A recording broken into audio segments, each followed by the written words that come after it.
അത്ഭുതങ്ങളുടെ കലവറയാണ് പരിശുദ്ധമായ ഖുർആൻ.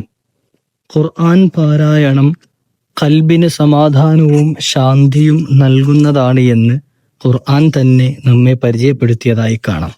നബി സല്ലല്ലാഹു അലൈഹി വസല്ലമ തങ്ങൾക്ക് വിഷമമുണ്ടാകുമ്പോൾ, അവിടുത്തേക്ക് പ്രയാസങ്ങൾ നേരിടുന്ന സമയത്ത് വിശുദ്ധമായ ഖുർആൻ പാരായണത്തിലൂടെ അവിടുന്ന് സാന്ത്വനം കണ്ടിരുന്നതായും മഹാന്മാരായ സ്വഹാബത്ത് വിവരിക്കുന്നുണ്ട്. നബി തങ്ങളുടെ അടുക്കലേക്ക് ആരെങ്കിലും പരാതിയുമായി കടന്നു വന്നാൽ, എന്തെങ്കിലും പ്രശ്നപരിഹാരം ചോദിച്ചു വന്നാൽ, നബിതങ്ങൾ സ്വഹാബത്തിന് പറഞ്ഞുകൊടുത്തിരുന്നത് വിശുദ്ധമായ ഖുർആനിന്റെ ആയത്തുകളായിരുന്നു. അതുപോലെ തന്നെ അദ്കാറുകളും. നബിതങ്ങൾ പരിചയപ്പെടുത്തിയ ഏറ്റവും നല്ല മരുന്ന് പരിശുദ്ധമായ ഖുർആനാണല്ലോ.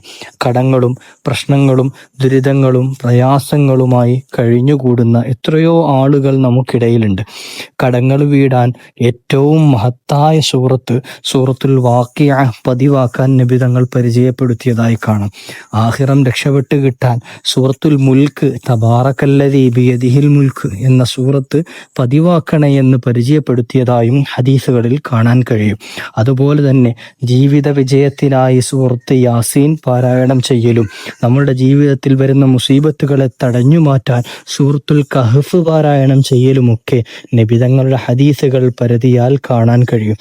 അള്ളാഹു ഇരുലോക വിജയികളിൽ നമ്മയൊക്കെ ചേർത്ത് അനുഗ്രഹിക്കുമാറാകട്ടെ. ഖുർആന്റെ വക്താക്കളായി ജീവിക്കാനും ആ ഖുർആനിന്റെ ആളുകളായി നാളെ പരിശുദ്ധ സ്വർഗത്തിലേക്ക് ചേരാനും തൗഫീഖ് നൽകട്ടെ. ഖുർആൻ ചില്ലറക്കാരനല്ല കേട്ടോ. വിശുദ്ധമായ ഖുർആൻ അതിൻ്റെ അഹലുകാർക്ക് നാളെ ഷാഫിആയി വന്നു നിൽക്കുമെന്ന് മുത്തുനബി തങ്ങൾ തന്നെ പരിചയപ്പെടുത്തിയതായി കാണാം. അത്തരത്തിൽ ശുപാർശ ലഭിക്കുന്ന മഹാഭാഗ്യവാന്മാരിൽ നമ്മയൊക്കെ അള്ളാഹു ചേർത്ത് അനുഗ്രഹിക്കുമാറാകട്ടെ.